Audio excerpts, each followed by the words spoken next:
আসসালামু আলাইকুম এইচএসসি স্টুডেন্টসরা, কেমন আছো তোমরা সবাই? আজকের ক্লাসে আমরা ঢাকা বোর্ড 2019 সালে আসা আর্টিকেল কোশ্চেনটা সলভ করব। সো আর্টিকেল খুবই সহজ একটা জিনিস, তোমরা যারা এইচএসসি পরীক্ষা দিবা তোমরা অনেক অ্যাডভান্স গ্রামাটিক্যাল বিষয় তোমাদের বোঝা লাগতেছে। সো ওই অনুযায়ী আর্টিকেল তো তোমাদের জন্য কিছুই না, যেহেতু তোমরা এসএসসি তো তোমাদের আর্টিকেল ছিল। সো তোমাদের জন্য এটা খুবই ইজি একটা বিষয় হবে। জাস্ট তোমরা যদি এই যে 2019 তারপর যে 2018, হ্যাঁ, কারণ মাঝখানে তো আর আর্টিকেলের পরীক্ষায় তো আর এইচএসসিতে আর্টিকেল ছিল না। সো 2019, 2018 এগুলো হচ্ছে তোমাদের জন্য লেটেস্ট বোর্ড কোয়েশ্চেন্স। সো এগুলো যদি তোমরা ভালোভাবে সলভ করে ফেলতে পারো আর যদি একবার নিয়মগুলো বুঝে ফেলতে পারো, এর বাইরে তোমাদের আর কোনো কোয়েশ্চেন আসবে না। হ্যাঁ, কোয়েশ্চেন প্যাটার্ন কিন্তু একে আর্টিকেলে কি এ এন দা অথবা ক্রস, এই চারটার বাইরে কিন্তু আর কিছু নেই। সো চারটা কোথায় কোন নিয়মে এই চারটা বসবে ওটা যদি তোমরা একবার ধরে ফেলতে পারো, তোমাদের আর আর্টিকেলে 5-এ 5 কেউ ঠেকা রাখতে পারবে না। তুমি যত ড্যাম স্টুডেন্ট হও, হ্যাঁ, 5-এ 5 তোমার কেউ আটকে রাখতে পারবে না। অ্যাটলিস্ট খুব বেশি যদি বাজে হয়ে যায় তাহলে 4 হতে পারে, এর বেশি খারাপ না।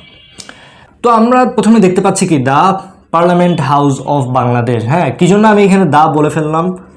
আমি তো দা বলেই ফেললাম। কি জন্য দা বললাম? কেননা পার্লামেন্ট হাউস এটা হচ্ছে একটা নাউন, এটা একটা নাউন, তারপরে অফ আছে। আমরা জানি যে নাউন প্লাস অফ যদি থাকে তার আগে সর্বদা দা বসবে। হ্যাঁ, যেমন the beauty of Bangladesh, the scenery of Bangladesh, the prosperity of Bangladesh. So এরকম আর কি, নাউন প্লাস যদি অফ থাকে তার আগে অলওয়েজ দা বসবে, তার আগে অলওয়েজ দা বসবে। সেকেন্ডে আমরা দেখতে পাচ্ছি the parliament house of Bangladesh is dash exquisitely designed building.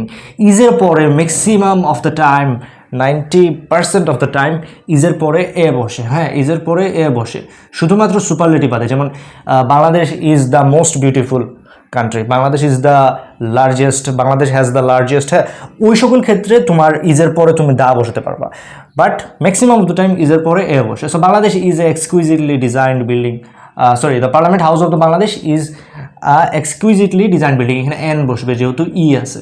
Okay, in fact it is dash wonder of modern architecture and technology. So in fact it is কি, it is the wonder of, কারণ আমরা জানি noun plus of আছে। দেখতে পাচ্ছ তোমরা একই নিয়ম বারবার কিন্তু রিপিট হয়। সো দা নাউনের পর নাউন প্লাস অফ, আমরা ওই যে বললাম না নাউন প্লাস অফ তার আগে সবসময় দা বসবে। So it is the wonder of modern architecture and technology. It is one of the largest, superlative আছে। সুপারলেটিভের আগে আমরা জানি কি জানি, he is the best boy in his class, he is the tallest boy. হ্যাঁ, Bangladesh has the largest mangrove forest, Bangladesh has the largest কি বলে লংগেস্ট সি বিচ। হ্যাঁ, সো দেখতে পাচ্ছ তোমরা সবসময় সুপারলেটিভের আগে দা বসে, সুপারলেটিভের আগে দা বসে। So it is one of the largest and most spectacular parliament buildings. Spectacular মানে হচ্ছে যে দৃষ্টিনন্দন, parliament buildings in the world. হ্যাঁ, দ্য ওয়ার্ল্ড, ওয়ার্ল্ড হচ্ছে নির্দিষ্ট, the world. It is dash highly expensive building. আচ্ছা, ইজের পরে আমরা কি বলছিলাম মনে আছে? ইজের পরে আমরা এখানে বলছিলাম যে ইজের পরে এ বসে maximum of the time.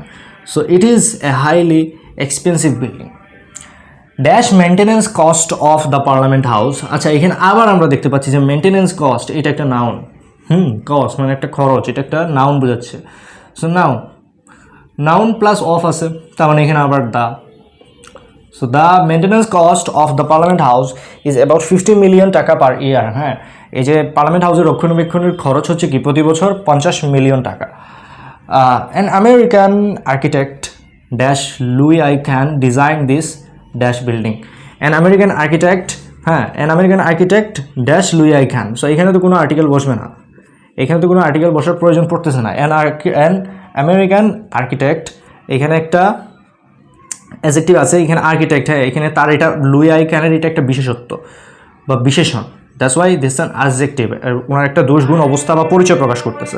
He is a beautiful boy, beautiful এখানে হচ্ছে অ্যাডজেক্টিভ আর এটা হচ্ছে নাউন বা কোনো একটা কিছুর নাম বা পরিচয়। হ্যাঁ, সো এটা হচ্ছে যে তার কি প্রকাশ করতেছে, তার গুণ বা তার কিছু একটা তার সম্পর্কে প্রকাশ করতেছে। সে হচ্ছে সুন্দর ছেলে। হ্যাঁ, সে হচ্ছে সুন্দর ছেলে।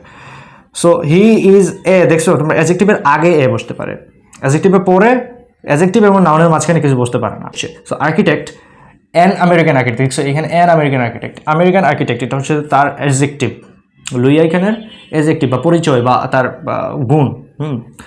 সো তার আগে এন বসতে পারে, পরে এন বসতে পারে না, এটাই তোমাদেরকে বুঝাতে চাইছিলাম। সো এখানে ক্রস বসবে। তাহলে তোমরা একটু সিম্পলি জিনিসটা তোমাকে বোঝাই, অ্যাডজেক্টিভ এবং নাউনের মাঝখানে কিছু বসতে পারে না। হি ইজ এ বিউটিফুল এ বয়, এরকম কখনো হয় না, he is a beautiful boy. Louis I Kahn designed this building, হ্যাঁ ডিজাইন দিস বিল্ডিং, এখানে কিছু হবে না। ডিজাইন দিস, দিস দ্যাট এগুলো পরে হয় না। দিসের পরে যদি কিছু আনতে হয়, this is a boy, this a boy, হ্যাঁ দিস এ বয় বা দিস দ্য বয়, এইভাবে কখনো হয় না। মাঝখানে অবশ্যই এজ এম ইজ আর থাকতে হবে। I am a boy, I a boy, এইভাবে কখনো হয় না।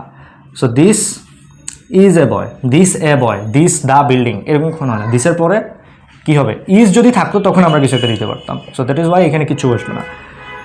So every day many dash visitors comes to visit the building. Every day many visitors comes to visit the building. Every day অনেক কি, many, ওই যে মনে আছে আবার আমি বলছিলাম মেনি আছে, এখানে হচ্ছে যে মেনি কি অ্যাডজেক্টিভ, দুষ গুণ অবস্থা পরিমাণ এগুলো প্রকাশ করতেছে অ্যাডজেক্টিভ। আর অ্যাডজেক্টিভ আর এখানে ভিজিটার্স হচ্ছে নাউন। অ্যাডজেক্টিভ এবং নাউনের মাঝখানে কোনো আর্টিকেল বসে না।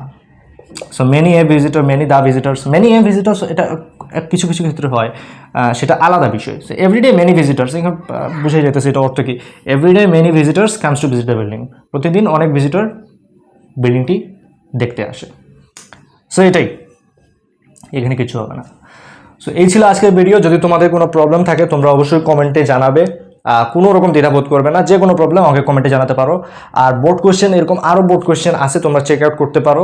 হ্যাঁ, আর্টিকেলের তোমরা বেশি না 4-5টা বোর্ড কোয়েশ্চেন যদি তোমরা সলভ করে ফেলতে পারো, তোমাদের আর কোনো প্রকার প্রবলেম থাকবে না। তোমরা এইচএসসিতে 5-5 পেয়ে আসতে পারবা।